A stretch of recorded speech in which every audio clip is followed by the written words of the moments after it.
1991 കാലത്ത് തൃശ്ശൂർ ജില്ലയിലെ തീരപ്രദേശത്തുള്ള വാടാനപ്പള്ളി എന്ന പോലീസ് സ്റ്റേഷനിൽ ഞാൻ സബ് ഇൻസ്പെക്ടറായിട്ട് ജോയിൻ ചെയ്തു. ഞാനവിടെ ചേർന്ന് ഒരാഴ്ച കഴിഞ്ഞപ്പോൾ ഒരു കടലിൽ മീൻ പിടിക്കാൻ പോയ വള്ളങ്ങളിൽ നിന്ന് അർജുൻ എന്നു പേരായ ഒരു ചെറുപ്പക്കാരൻ യാദൃശ്യമായി കടലിൽ വീണ് മരിച്ചു എന്നല്ല കടലിൽ വീണു എന്നുള്ള ഒരു വിവരം പോലീസ് സ്റ്റേഷനിൽ വന്നു പറഞ്ഞു. അവിടെ നിന്നുള്ള ആളുകൾ, അയാളോടൊപ്പം പോയ ആളുകളും അയാളുടെ ബന്ധുക്കളുമായിട്ടുള്ളവർ വന്ന് പറഞ്ഞു. അപ്പോൾ മാൻ മിസ്സിങ്ങിന്, അത് കാണാതെ പോയതിൻ്റെ പേരിൽ ഒരു കേസ് രജിസ്റ്റർ ചെയ്തു. അത് സാധാരണഗതിയിൽ കടലിൽ, പുറംകടലിൽ മീൻ പിടിക്കാൻ പോയി കഴിഞ്ഞാൽ ഇങ്ങനെയുള്ള സംഭവങ്ങളുണ്ടായാൽ കടലിൽ മരിച്ച ആളുടെ മൃതശരീരം 2-3 ദിവസങ്ങൾക്കകം തീരത്ത് അടിയുകയാണ് സാധാരണ ചെയ്യാറുള്ളത്. അപ്പോൾ നമുക്ക് അത് പ്രതീക്ഷിക്കാം. അല്ലാതെ ഞങ്ങൾക്ക് ഇപ്പം ഇതിനകത്ത് മറ്റ് അപായപ്പെടുത്തലോ അല്ലെങ്കിൽ മറ്റുള്ള രീതിയിലുള്ള സംശയകരമായിട്ടുള്ള ഒന്നും നമുക്കില്ല. അപ്പോൾ അങ്ങനെ ഇരിക്കുമ്പോൾ പിറ്റേ ദിവസം കാലത്ത് ഞാൻ സ്റ്റേഷനിലിരിക്കുമ്പോൾ ഒരു 10-20 ആളുകൾ ഈ കടൽ തീരത്തുനിന്ന് വന്നു. അവിടെ ധീവര കമ്മ്യൂണിറ്റിയിൽപ്പെട്ട ആളുകളാണ് മത്സ്യബന്ധനത്തിന് പോകുന്നത്. വാടാനപ്പള്ളി തീരത്ത് ഉള്ളവരിൽ ബഹുഭൂരിപക്ഷവും അവരിൽ പലരും ഈ BJP അങ്ങനെയുള്ള രാഷ്ട്രീയ പാർട്ടികളുമായി കൂടുതൽ സഹകരിക്കുന്ന രീതിയിലുള്ളവരുമാണ്. അപ്പോൾ പിറ്റേ ദിവസം കാലത്ത് വന്നത് BJPയുടെ ഒരു നേതാവ് ഉൾപ്പെടെ ആ പ്രദേശത്തു നിന്നുള്ള ഒരു 10-20 ആളുകളാണ്. അപ്പോൾ അവരോട് ചോദിച്ചു. സ്വാഭാവികമായിട്ടും എനിക്ക് തീരപ്രദേശങ്ങളിൽ ജോലി ചെയ്ത് അത്ര പരിചയമില്ലെങ്കിലും ഞാൻ ചോദിച്ചു, എന്താണ് ബോഡി കിട്ടിയോ വന്നോ എന്ന് ചോദിച്ചു.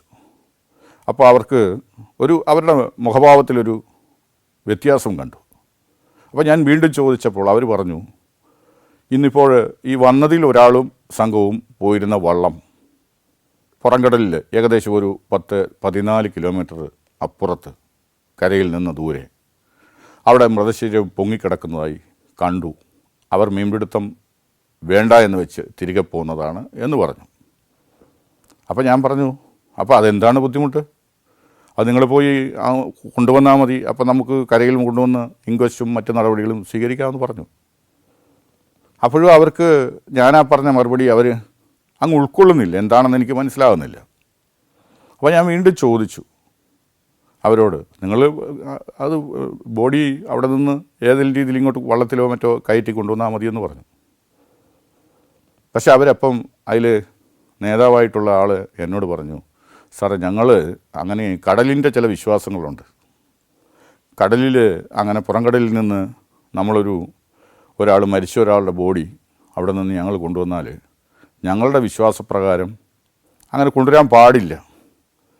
അതേസമയം തന്നെ അത് മത്സ്യങ്ങളോ വല്ലോ ഭക്ഷിച്ചോ അല്ലെങ്കിൽ നഷ്ടപ്പെടാനും പാടില്ല. അപ്പോൾ അങ്ങനെയുള്ളൊരു ബുദ്ധിമുട്ടുണ്ട്. ഞങ്ങൾക്ക് ആ ബോഡി കൊണ്ടുവരാൻ ഭയമാണ്. കാരണം ഞങ്ങൾ ആ ബോഡി എടുത്ത് അല്ലെങ്കിൽ വള്ളത്തിലോ അല്ലെങ്കിൽ ഏതെങ്കിലും രീതിയിൽ ഇവിടെ കരയിലേക്ക് അടുപ്പിക്കുകയാണെങ്കിൽ ആ മരിച്ച ആളിൻ്റെ പ്രേതം അല്ലെങ്കിൽ ആത്മാവ് ഞങ്ങളോടൊപ്പം കൂടുമെന്നുള്ളൊരു അന്ധവിശ്വാസം അവർക്കുണ്ട്. അതപ്പം അവർ പറയുമ്പോഴാണ് എനിക്ക് അങ്ങനെ ഒരു പുതിയൊരു അറിവ് കിട്ടുന്നത്. അപ്പോൾ എന്ത് ചെയ്യാൻ പറ്റും?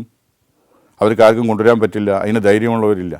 കാര്യം കരയിലും മറ്റുമൊക്കെ അവർ വളരെ വീരശൂര പരാക്രമികളാണ്. പക്ഷേ കടലിലേക്ക് പോയി ഒരു മൃതശരീരം കൊണ്ടുവരാനുള്ള ധൈര്യം അവർക്കില്ല. അത് അവരുടെ വിശ്വാസത്തിൻ്റെ അല്ലെങ്കിൽ അന്ധവിശ്വാസത്തിൻ്റെ ഒരു ഭാഗമാണ്, അല്ലെങ്കിൽ കടലിൻ്റെ വിശ്വാസമാണത്.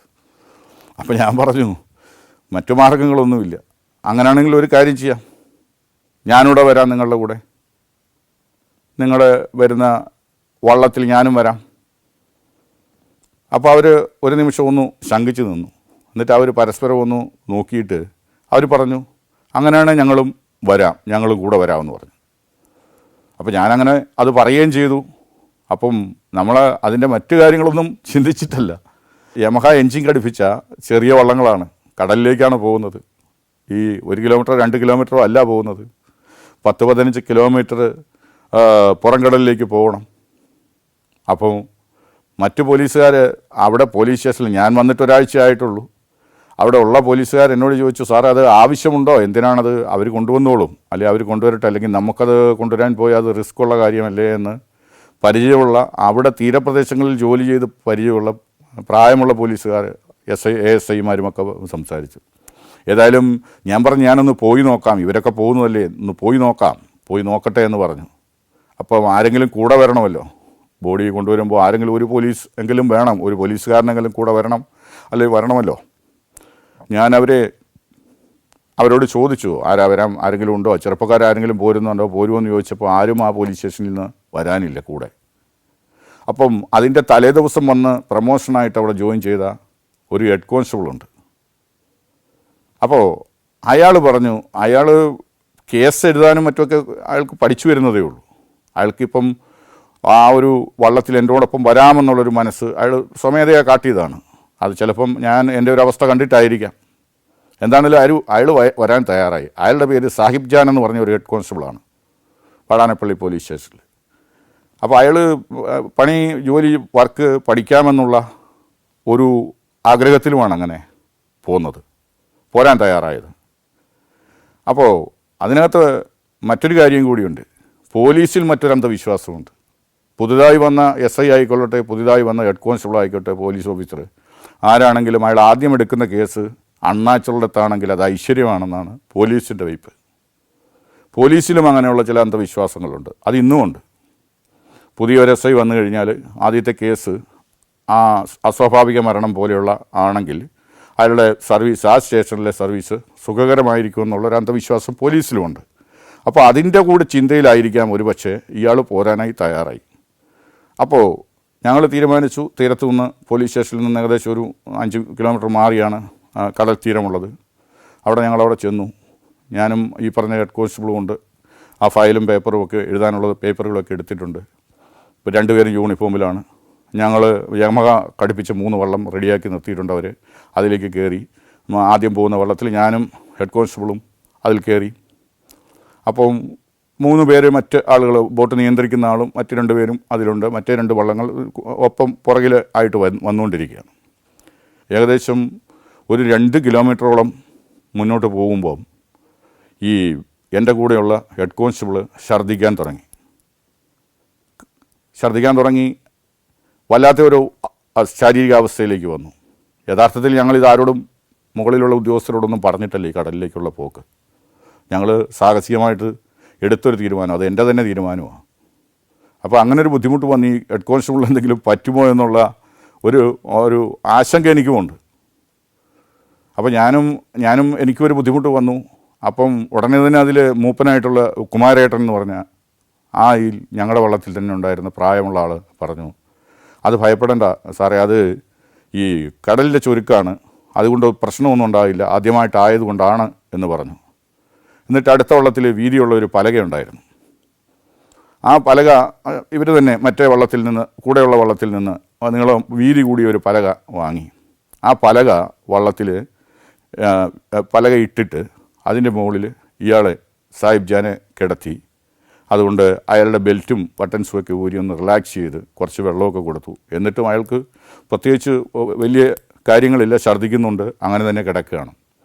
അങ്ങനെ പോയി ഒരു 4 കിലോമീറ്റർ അത്രയും എത്തിയപ്പോഴത്തേക്ക് അതുവരെ തെങ്ങിൻ്റെ തെങ്ങ് നിൽക്കുന്നത് കാണാം കരയിൽ.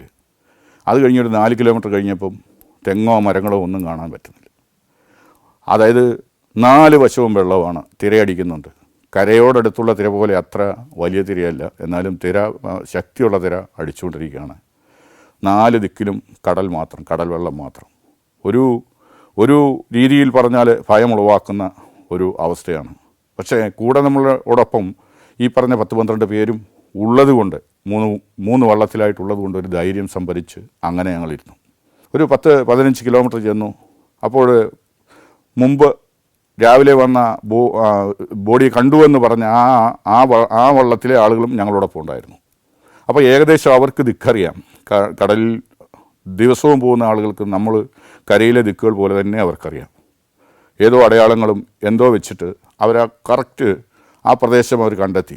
അവിടെ വന്ന് അവരിങ്ങനെ ഉയർന്ന് നിന്ന് നോക്കുന്നുണ്ട്. അപ്പോൾ അവിടെ ദൂരെ ഒരു 100 മീറ്റർ അപ്പുറത്തായിട്ട് ബോഡി കിടക്കുന്നതായിട്ട് കണ്ടു. ഞങ്ങൾ വള്ളത്തിൽ അങ്ങോട്ട് സമീപിച്ചു. അപ്പം ഞാൻ അവരോട് പറഞ്ഞു, അപ്പം അവർക്ക് നീന്തറിയാവുന്നവരാണ്, തന്നെയല്ല വള്ളം അടുപ്പിച്ച് നിർത്തിയാൽ കൈകൊണ്ട് ഈ ബോഡി എടുത്ത് വള്ളത്തിലേക്ക് കയറ്റാൻ പറ്റും. അപ്പോൾ അതിനായി ഞാൻ അവരോട് ആവശ്യപ്പെട്ടു, നിങ്ങൾ തന്നെ ഇത് കയറ്റി എടുക്കുമെന്ന് പറഞ്ഞു. അപ്പോൾ അതിൽ ഞാൻ പറഞ്ഞ കുമാരേട്ടൻ തന്നെ പറഞ്ഞു, സാർ അതിനകത്തും ഒരു പ്രശ്നമുണ്ട്. ഞങ്ങളുടെ വിശ്വാസപ്രകാരം ഇത് ഡെഡ് ബോഡി ഈ വള്ളത്തിൽ കയറ്റിയാൽ ആ വള്ളത്തിൻ്റെ ഐശ്വര്യത്തിന് ദോഷമാണെന്ന് പറഞ്ഞു. അപ്പോൾ എന്താണ് ചെയ്യാൻ പറ്റുന്നതെന്ന് ഞാൻ ചോദിച്ചു. ഞാനും യഥാർത്ഥത്തിൽ വിശ്വസിച്ചത് അവർ ഏതെങ്കിലും ഒരു വള്ളത്തിലേക്ക് ഇത് എടുത്തു കയറ്റി സാധാരണ നമ്മൾ പോരും പോലെ പോകാം എന്നായിരുന്നു. പക്ഷേ അപ്പോൾ അവർ തന്നെ കരുതിയിരുന്ന ഒരു മുണ്ട് എടുത്ത് വള്ളം ചേർത്ത് നിർത്തിക്കൊണ്ട് ആ ഡെഡ് ബോഡിയുടെ വയർ ഭാഗത്ത് അവർ ചുറ്റി കെട്ടി. എന്നിട്ട് ആ കെട്ടിൻ്റെ ഭാഗത്ത് ഒരു കയറ് കെട്ടി, നീണ്ട നീളമുള്ള ഒരു കയർ. ആ കയറ് ആ വള്ളത്തിൻ്റെ പിൻവശമുള്ള പടിയിൽ കെട്ടി.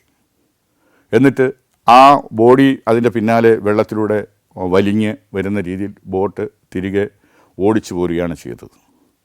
അപ്പോൾ എനിക്ക് അറിവില്ലാത്ത ഒരുപാട് കാര്യങ്ങൾ ഈ കടലുമായി ബന്ധപ്പെട്ട വിശ്വാസങ്ങളെ സംബന്ധിച്ചുള്ളത് എനിക്ക് അപ്പോഴാണ് അറിയാൻ സാധിക്കുന്നത്. സാധാരണ ആളുകൾക്ക് അറിയാൻ പാടില്ലാത്ത കാര്യങ്ങളാണത്. അങ്ങനെ ഞങ്ങൾ തിരികെ വരികയാണ്. തിരികെ ഏകദേശം വന്നു കര കാണാവുന്ന അവസ്ഥയിലേക്ക്. ദിക്കുകളൊന്നും അറിയില്ലെങ്കിലും അവരെ സംബന്ധിച്ചിടത്തോളം അവർക്ക് കൃത്യമായി അവർ എവിടെ നിന്ന് സ്റ്റാർട്ട് ചെയ്തോ ആ സ്പോട്ടിൽ തന്നെ എത്തുന്ന രീതിയിലാണ് വള്ളം വന്നുകൊണ്ടിരിക്കുന്നത്. അപ്പോൾ അവിടെ എത്തുന്നു, ഞങ്ങൾക്ക് കര കാണാവുന്ന അവസ്ഥ വരുന്നു. അപ്പോൾ നമ്മൾ പോകുമ്പം ഉണ്ടായിരുന്നത് ആളുകളുടെ ഒരു 4 ഇരട്ടി ആളുകൾ അപ്പോൾ വന്നിരിക്കുകയാണ്. കടൽ തീരം മുഴുവൻ ഒരു 1000-1000-ലധികം ആളുകൾ അവിടെ വന്നിട്ടുണ്ട്. അപ്പോൾ ഈ പറഞ്ഞതുപോലെ സാഹിബ് ജാൻ എന്ന ഹെഡ് കോൺസ്റ്റബിൾ അതേപോലെ തന്നെ സാധാരണ നിലയിൽ കിടക്കുകയാണ്, അവശനായി കിടക്കുകയാണ്. ആദ്യം കരയിലേക്ക് അടുപ്പിക്കുമ്പോൾ ഈ ആ വള്ളത്തിലുള്ള ആളുകളും അതുപോലെ തന്നെ കരയ്ക്ക് നിന്ന ആളുകളും കൂടി, അവർക്കറിയില്ലെന്ന് മൊബൈൽ ഫോണൊന്നുമില്ല, ഈ എന്താണ് വള്ളത്തിൽ നിന്ന് ഇറക്കാൻ പോകുന്നത് ആരാണെന്ന് നോക്കുമ്പം ജനങ്ങളെല്ലാം തടിച്ചുകൂടി ഇങ്ങനെ നിൽക്കുകയാണ്. അപ്പോൾ വള്ളം കരയിലേക്ക് മണലിൻ്റെ തീരത്തേക്ക് ഇങ്ങനെ അടുപ്പിച്ച് നിർത്തിക്കൊണ്ട് ഈ പലകയിലുള്ള സാഹിബ് ജാനെ ഈ ഹെഡ് കോൺസ്റ്റബിൾ പോലീസ് ഉദ്യോഗസ്ഥനെ എടുത്ത് മറ്റേ കരയിൽ നിൽക്കുന്ന അവരുടെ ആളുകൾക്ക് കൊടുക്കുകയാണ്. അപ്പോൾ അവർക്ക് അവിടെ കൂടി നിന്നവർക്ക് അതൊരു വിചിത്ര സംഭവമായിട്ട് തോന്നി. അവർ വിചാരിച്ച് അർജുനൻ കടലിൽ പോയത് യൂണിഫോമിലൊന്നും അല്ലല്ലോ, പിന്നെ എങ്ങനെ വന്നു എന്നുള്ള ആ രീതിയിൽ ആദ്യം ഇറങ്ങുന്ന പോലീസ് ഉദ്യോഗസ്ഥൻ ഇങ്ങനെ ആകുമെന്ന് അവർ കണക്കാക്കിയിരുന്നില്ല. അത് കരയിൽ ഇറക്കി കിടത്തി, സാഹിബ് ജാനെ കിടത്തി. അത് കഴിഞ്ഞൊരു സോഡ അവിടെ ഉണ്ടായിരുന്ന ആളുകൾ കൊണ്ടുവന്നു കൊടുത്തു, മുഖത്ത് തളിച്ചു, തട്ടി വിളിച്ചു. സാഹിബ് ജാനെ ഒരുവിധം എഴുന്നേറ്റു. അപ്പോൾ ആ ഹെഡ് കോൺസ്റ്റബിൾ എഴുന്നേറ്റു. അത് ഞാൻ അപ്പോൾ തന്നെ അദ്ദേഹത്തെ ഒരു കോൺസ്റ്റബിളിനെ കൂട്ടി ഒരു ഓട്ടോറിക്ഷയിൽ പോലീസ് സ്റ്റേഷനിലേക്ക് പൊക്കോളാൻ പറഞ്ഞു. അപ്പം അതിന് ശേഷമാണ് ഈ ഡെഡ് ബോഡി കയറിൽ നിന്ന് വലിച്ച് അത് കരയ്ക്കടുപ്പിച്ച് ഒരു പുതിയ പരിചയമുള്ള ഹെഡ് കോൺസ്റ്റബിൾ വാസു എന്ന ഹെഡ് കോൺസ്റ്റബിളിൻ്റെ സഹായത്തോടെ ഇൻക്വസ്റ്റും മറ്റ് നടപടികളും എല്ലാം നടത്തി ആ കാര്യങ്ങൾ കൃത്യമായിട്ട് എല്ലാ കാര്യങ്ങളും ചെയ്തു കൊടുത്തു. അന്ന് ആ ജനങ്ങൾ, അവിടെ കൂടിയ ജനങ്ങൾ മുഴുവൻ പോലീസ് ചെയ്ത ഈ ഒരു കാര്യത്തെ സംബന്ധിച്ചിട്ട് അവർക്ക് വളരെയധികം പ്രശംസയും അതുപോലെ തന്നെ മതിപ്പും ഉളവാക്കുകയും അതുപോലെ തന്നെ അവർ ഇതിനു വേണ്ടി ഒരു മീറ്റിംഗ് കൂടുകയും ഈ സംഭവത്തിൻ്റെ അടിസ്ഥാനത്തിൽ അവിടുത്തെ മത്സ്യത്തൊഴിലാളികളും ചേർന്ന് ഒരു സ്വീകരണം അല്ലെങ്കിൽ അതിനൊരു നന്ദി എന്നുള്ള രീതിയിൽ അനുമോദിക്കുകയും ചെയ്ത സംഭവമുണ്ട്. Morocco, north Macedonia, Kazakhstan, Zambia, Zimbabwe. സഞ്ചാരം പെൻഡ്രൈവ് വോളിയം നമ്പർ 21. അപൂർവ ദൃശ്യ യാത്രാ വിവരണ ശേഖരം ഉടൻ സ്വന്തമാക്കാൻ സഞ്ചാരം എന്ന് SMS ചെയ്യൂ. ഫോൺ 9995444222. 1989 കാലഘട്ടത്തിൽ ഞാൻ മണ്ണുത്തി പോലീസ് സ്റ്റേഷനിൽ സബ് ഇൻസ്പെക്ടറായിരുന്നു. അവിടെ അങ്ങനെ ഞാൻ ഒരു ദിവസം സ്റ്റേഷനിലിരിക്കുമ്പോൾ വൈകിട്ട് ഒരു 5:30 മണിയോടുകൂടി അവിടെ ഒരു 3-4 പേര് എത്തി. അപ്പോൾ ഒരു പഞ്ചായത്ത് മെമ്പറും അതോടൊപ്പം തന്നെ മുടിക്കോട് കൂട്ടാല എന്ന് പറയുന്നൊരു സ്ഥലമുണ്ട്, കൂട്ടാലയിലുള്ള ഒരു 3-4 പേരാണ് എത്തിയത്. അപ്പോൾ അതിലൊരാളുടെ കുട്ടി സ്കൂളിൽ പോയിട്ട്, ഒരു പെൺകുട്ടി 1-ാം ക്ലാസ്സിൽ പഠിക്കുന്ന പ്രജീത എന്ന പേരുള്ള ഒരു പെൺകുട്ടി സ്കൂളിൽ പോയിട്ട് തിരികെ വന്നിട്ടില്ല. കാരണം മറ്റു കുട്ടികളെല്ലാം, അയൽവാസികളായിട്ടുള്ള കുട്ടികളെല്ലാം വീട്ടിലെത്തി. അപ്പോൾ വീട്ടുകാർക്ക് അതിൽ സംശയം തോന്നി. അവർ പല രീതിയിലും അന്വേഷിച്ചു. അത് കഴിഞ്ഞിട്ട് കണ്ടെത്തിയില്ല. സ്കൂൾ അടച്ച് ടീച്ചർ വീട്ടിൽ പോവുകയും ചെയ്തു. അപ്പോൾ അവർ പോലീസ് സ്റ്റേഷനിലെത്തി. ഞാൻ കാര്യം ചോദിച്ച് മനസ്സിലാക്കി. അപ്പോൾ രാവിലെ സ്കൂൾ തുറക്കുമ്പോൾ 9:30 മണിയോടുകൂടി കുട്ടി സ്കൂളിൽ പോയിട്ടുണ്ട്, സ്കൂളിൽ എത്തിയിട്ടുമുണ്ട്, മറ്റു കുട്ടികൾ പറഞ്ഞിട്ടുണ്ട്. അതിനുശേഷം കുട്ടി എപ്പോൾ എവിടെ പോയി എന്നുള്ളതിനെ സംബന്ധിച്ച് ഒരു വിവരമില്ല. കുട്ടി മിസ്സിംഗ് ആണ്. അത് വളരെ ഗൗരവത്തോടുകൂടി തന്നെ ഞങ്ങൾ ഏറ്റെടുത്തു. അപ്പോൾ ഈ കുട്ടിയെന്ന് പറയുന്നത് 6 വയസ്സുള്ള നല്ല രീതിയിൽ പഠിക്കുന്ന ഒരു പാവപ്പെട്ട വീട്ടിലാണ്. കൂലിപ്പണിക്ക് പോയിക്കൊണ്ടിരിക്കുന്ന പിതാവ് കൂലിപ്പണിക്ക് പോയിക്കൊണ്ടിരിക്കുകയും മാതാവ് വീട്ടിൽ ജോലിയൊന്നും ഇല്ലാത്തതുമാണ്. അപ്പോൾ തന്നെ ഞങ്ങൾ ഇതിനെ സംബന്ധിച്ച് കാര്യങ്ങൾ മനസ്സിലാക്കി കേസ് രജിസ്റ്റർ ചെയ്യാനുള്ള നടപടികൾ സ്വീകരിച്ചു. ഉടൻ തന്നെ ആ സമയം തന്നെ ഞങ്ങൾ സ്കൂളിലെ ടീച്ചർ ആരാണ് എന്നുള്ളത് അന്വേഷിച്ചു. അപ്പോൾ എന്ത് സംഭവിച്ചു എന്നുള്ളതിനെ സംബന്ധിച്ച് യാതൊരു ഊഹവും ആർക്കുമില്ല. അവർക്കുമില്ല, ഞങ്ങൾക്കുമില്ല. സ്കൂളിലെ ടീച്ചർ കുറച്ച് ദൂരെയുള്ളൊരു സ്ഥലത്തുനിന്ന് വന്ന് പഠിപ്പിക്കുന്ന ടീച്ചറാണ്. അപ്പോൾ അവിടെ ചെന്നു, ടീച്ചറെ കണ്ടു, ടീച്ചർ ആയിട്ട് സംസാരിച്ചു. ഉടൻ തന്നെ ടീച്ചർ പറഞ്ഞു, ഒരു 10-11:30 മണിയോടുകൂടി ഒരു ചെറുപ്പക്കാരൻ അവിടെ വന്നിരുന്നു, സ്കൂളിൽ വന്നിരുന്നു. ബന്ധു ആണെന്നാണ് പറഞ്ഞത്. കുട്ടിക്ക് ആ ആളെ തിരിച്ചറിയാം. അപ്പോൾ കുട്ടി ആ ആളോടൊപ്പം പോവുകയും ചെയ്തിട്ടുണ്ട്. അമ്മ ആശുപത്രിയിലാണ്, ഉടനെ എത്തണമെന്ന് പറഞ്ഞു ആണ് കുട്ടിയെ കൂട്ടിക്കൊണ്ട് പോകാനായിട്ട് അയാൾ വന്നത്. അപ്പോൾ കുട്ടി ഇയാളെ തിരിച്ചറിയുകയും പോകുന്നതിന് തടസ്സമില്ല എന്ന് പറയുകയും ചെയ്തതിൻ്റെ അടിസ്ഥാനത്തിൽ മാത്രമാണ് ടീച്ചർ പറഞ്ഞു വിട്ടത്. അല്ലെങ്കിൽ ടീച്ചർ പറഞ്ഞു വിടില്ലായിരുന്നു. എന്താണെങ്കിലും ടീച്ചർ അങ്ങനെ പറഞ്ഞപ്പോൾ ഞങ്ങൾക്കതിനകത്ത് സ്വാഭാവികമായിട്ടുള്ളൊരു കാര്യമാണ് എന്നുള്ളത് മനസ്സിലായി. ആരോ ഒരാൾ, ഏതോ ഒരു ചെറുപ്പക്കാരൻ സ്കൂളിൽ വന്ന് കുട്ടിയെ കൂട്ടിക്കൊണ്ട് പോയി എന്നുള്ള ഒരു വിവരം നമുക്ക് കിട്ടുന്നുണ്ട്. അത് കഴിഞ്ഞ് ഞങ്ങൾ ആ കുട്ടിയുടെ വീട്ടിൽ നിന്ന് സ്കൂളിലേക്ക് വരാനായിട്ടൊരു 2 കിലോമീറ്ററോളം ഉണ്ട്. അത് ഈ കാർഷിക യൂണിവേഴ്സിറ്റിയുടെ തോട്ടവും മറ്റുമൊക്കെ ഉള്ള വിജനമായിട്ടുള്ള പ്രദേശമാണ്. അപ്പോൾ അടുത്തൊരു പെട്ടിക്കടയുണ്ട്. ഞങ്ങൾ അയാളെയും ചോദിച്ചു. അയാളോട് ചോദിച്ചപ്പോൾ അയാൾ പറഞ്ഞു, ഒരു കുട്ടിയുമായിട്ട് ഒരു 11:30 കഴിഞ്ഞ സമയത്ത് ഒരാൾ നല്ല വേഗത്തിൽ പോകുന്നതായി കണ്ടു എന്ന് പറയുന്നുണ്ട്. പക്ഷേ അയാൾക്കും ആരാണ് എന്താണ് പരിചയമുള്ള ഒരാളൊന്നും അല്ല, ഒരു ചെറുപ്പക്കാരനാണ്. അടയാള വിവരങ്ങൾ ഏകദേശം അയാൾ പറഞ്ഞു. അയാൾ സ്വാഭാവികമായിട്ട് ഉള്ളതാണ് എന്നുള്ള രീതിയിൽ കൂടുതലായിട്ട് ശ്രദ്ധിച്ചുമില്ല എന്ന് പറഞ്ഞു. അപ്പോൾ ഞങ്ങൾക്ക് ഒരു കാര്യം മനസ്സിലായി, ഈ കുട്ടിയെ ആരോ ഒരാൾ, പരിചയമുള്ള ഒരാൾ കൂട്ടിക്കൊണ്ട് പോയിട്ടുണ്ട്. കുട്ടിക്ക് പരിചയമുള്ള ആരോ ആണ് കൂട്ടിക്കൊണ്ട് പോയിരിക്കുന്നത് എന്നുള്ളത് ബോധ്യപ്പെട്ടു. ഉടൻ തന്നെ ഞങ്ങൾ കുട്ടിയുടെ വീടിൻ്റെ പരിസരത്തുള്ള ബന്ധുക്കളെയും മറ്റ് അയൽവാസികളെയും എല്ലാം പോയി അന്വേഷിക്കുകയാണ്. ഏകദേശം ഇതേ പ്രായ ഗ്രൂപ്പുള്ള, അല്ലെങ്കിൽ ഇതേ രീതിയിലുള്ള ചെറുപ്പക്കാരാരാണ് അവിടെ ഉള്ളതെന്നുള്ളത്. ഒരു 8-10ഓളം ചെറുപ്പക്കാർ, ഈ കുട്ടി ഇവരൊരു പ്രത്യേക സമുദായത്തിൽപ്പെട്ട ആളുകളാണ്. അവർ ഏകദേശം ഒരു 100-100-ലധികം വീടുകൾ അവിടെയുണ്ട്. അവരെല്ലാവരും തമ്മിൽ അറിയുകയും ഇടപഴകുകയും ചെയ്യുന്ന ഒരു രീതിയാണ് അവിടെ ഉള്ളത്. അപ്പോൾ ഒരു 10-12ഓളം ചെറുപ്പക്കാർ ആ കാറ്റഗറിയിൽപ്പെട്ടവരെ ഞങ്ങൾ തിരഞ്ഞു പിടിച്ചു. അപ്പോൾ അതിൽ പലരുടെയും അന്നത്തെ ദിവസത്തെ എന്താണ്, അവർ രാവിലെ എവിടെയായിരുന്നു, എങ്ങോട്ട് പോയി, ഉച്ച കഴിഞ്ഞ് എവിടെ പോയി എന്നുള്ള കാര്യങ്ങളെപ്പറ്റി ഞങ്ങൾ വിശദമായിട്ട് വെരിഫൈ ചെയ്തു. അത് മനസ്സിലാക്കി വരുമ്പോൾ ഓരോ ആളുകളും അതിൽപ്പെട്ടവരല്ല. ചിലർ അവിടെ ഉണ്ടായിരുന്നു, ചിലർ പണിക്ക് പോയിരുന്നു, ചിലർ മറ്റെവിടെയോ ഒക്കെ പോയിരുന്നു. ആ കാര്യങ്ങളൊക്കെ ഞങ്ങൾക്ക് മനസ്സിലാവുന്നുണ്ട്, അത് കൃത്യമായിട്ട് ബോധ്യപ്പെടുന്നുമുണ്ട്. അവസാനം ഒരു 3 പേര് അവരുടെ പ്രവർത്തനത്തിൽ, അല്ലെങ്കിൽ അവരുടെ അന്ന് കാലത്തുണ്ടായ സംഭവങ്ങളിൽ സംശയം തോന്നത്തക്ക രീതിയിൽ ഉണ്ടായി. അവർ 3 പേരെ ഞങ്ങൾ സ്റ്റേഷനിലേക്ക് കൂട്ടിക്കൊണ്ട് വന്നു. വിശദമായിട്ട് ചോദിച്ചു. പക്ഷേ ഒന്നും നമുക്ക് പ്രയോജനകരമായിട്ടുള്ള ഒരു സൂചനയും ലഭിക്കുന്നില്ല. പിന്നെ ഞങ്ങൾ ഒരു കാര്യം ചെയ്തു. ആ പെട്ടിക്കടക്കാരനെ കടയടച്ച് പോയ അയാളെ വീട്ടിൽ പോയി കൂട്ടിക്കൊണ്ട് വന്ന് അയാളെ ജസ്റ്റ് ഒന്ന് കാണിച്ചു കൊടുത്തു. പോലീസ് സ്റ്റേഷനിൽ നിൽക്കുന്ന 3 പേരിൽ യഥാർത്ഥത്തിൽ ആ 3 പേരിൽ ഒരാൾ ആണതിലെ പ്രതി. അയാളെ തിരിച്ചറിയുന്നുണ്ട്. ഈ പെട്ടിക്കടക്കാരൻ അയാളെ തിരിച്ചറിയുന്നുണ്ട്. അപ്പോഴും ഞങ്ങൾക്ക് അയാൾ കാഷ്വലായിട്ട് കണ്ടതേ ഉള്ളൂ. അയാൾക്ക് പൂർണ്ണമായി ബോധ്യമുണ്ടോ ഇല്ലയോ എന്നുള്ളത് പോലും ഞങ്ങൾക്ക് സംശയം. അപ്പോൾ പിന്നീട് ഉടൻ തന്നെ വണ്ടി വിട്ട് ആ ടീച്ചറെ വീട്ടിൽ പോയി കൊണ്ടുവന്നു. ടീച്ചറെ വീട്ടിൽ കൊണ്ടുവന്ന് ദൂരെ നിർത്തി കാണിച്ചു കൊടുത്തപ്പോൾ കൃത്യമായിട്ട്, കാരണം ടീച്ചറുമായിട്ട് ഇയാൾ സംസാരിച്ചിട്ടുള്ളത് കൊണ്ട് അയാൾക്ക് കൃത്യമായിട്ട് ആളെ തിരിച്ചറിയാൻ, ആളെ പറയാൻ സാധിച്ചു.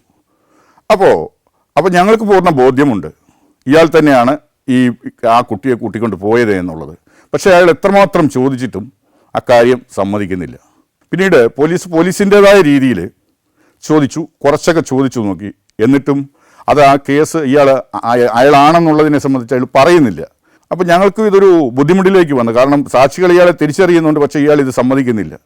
അങ്ങനെയുള്ളൊരു പ്രതിസന്ധി ഘട്ടത്തിൽ നമ്മൾ അന്വേഷിക്കുമ്പോൾ, അല്ലെങ്കിൽ ഇതിനെപ്പറ്റി കൂടുതലായിട്ട് അന്വേഷിച്ച്, കാരണം ഞങ്ങളെ സംബന്ധിച്ചിടത്തോളം ഇതൊരു 6 വയസ്സുള്ള കുട്ടി കൂടെ പോയിരിക്കുന്ന, അല്ലെങ്കിൽ കുട്ടിയെ മിസ്സായിരിക്കുന്ന ഒരു സംഭവമാണ്, വളരെ ഗൗരവമുള്ളതാണ്.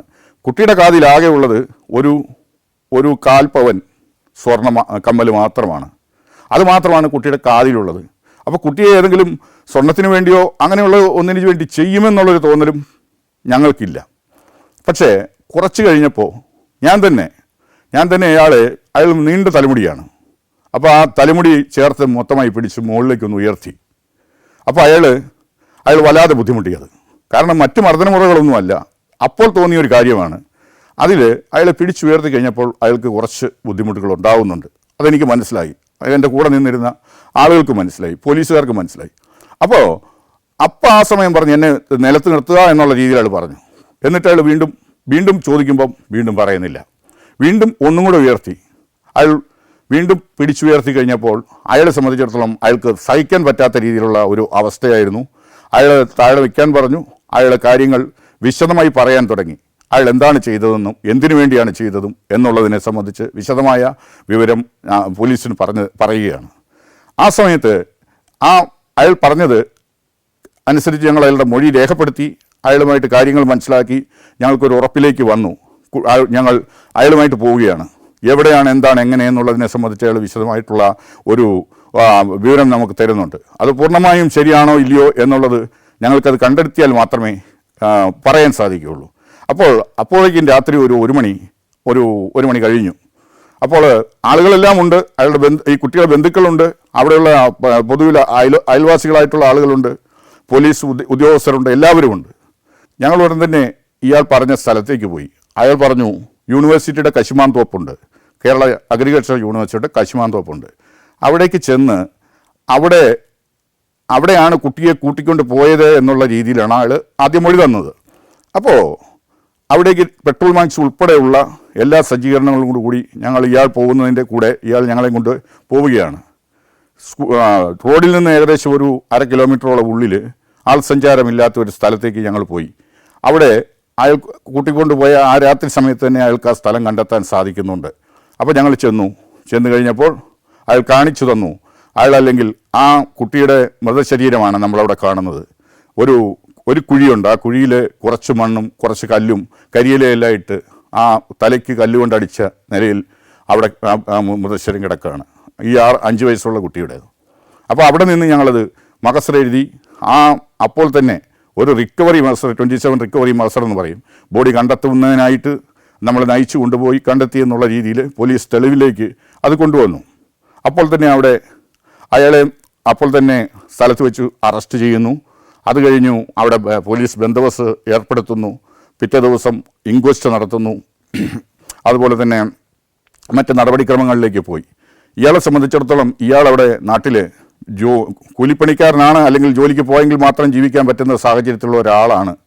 പക്ഷേ അയാൾ ഒരു പണിക്കും പോകാതെ ചീട്ടുകളിയും മദ്യപാനവുമായി നടക്കുന്ന രീതിയിലുള്ള ഒരാളായിരുന്നു. കടമുണ്ടായിരുന്നു. ആ കാശിന് വേണ്ടിയാണ് കുട്ടിയുടെ കമ്മൽ എടുക്കുന്നതിന് വേണ്ടി മാത്രമാണ് കുട്ടിയെ കൂട്ടിക്കൊണ്ടുവന്ന് ഈ രീതിയിലൊരു കൊലപാതകം നടത്തിയത്. അപ്പോൾ അത് കഴിഞ്ഞ് അയാളെ അറസ്റ്റ് ചെയ്തു.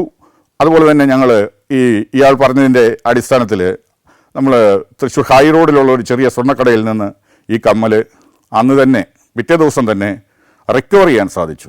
യാതൊരു മാറ്റവും കൂടാതെ അതേ കമ്മലുകൾ മാതാപിതാക്കൾക്ക് തിരിച്ചറിയാനും സാധിച്ചു. അപ്പോൾ അത് പൂർണ്ണമായ തെളിവുകളോടുകൂടി തന്നെ ഈ കേസ് ഞങ്ങൾക്ക് ഡിറ്റക്റ്റ് ചെയ്യാൻ സാധിച്ചു. അയാളെ തെളിവുകൾ ഹാജരാക്കി ഞങ്ങൾക്ക് കോടതിയുടെ മുമ്പിൽ എത്തിക്കുവാനും അയാൾക്ക് ജീവപര്യന്തം ശിക്ഷ വാങ്ങിക്കൊടുക്കുവാനും സാധിച്ചു. ശക്തമായ നിലയിൽ അന്വേഷണം ആരംഭിച്ചു.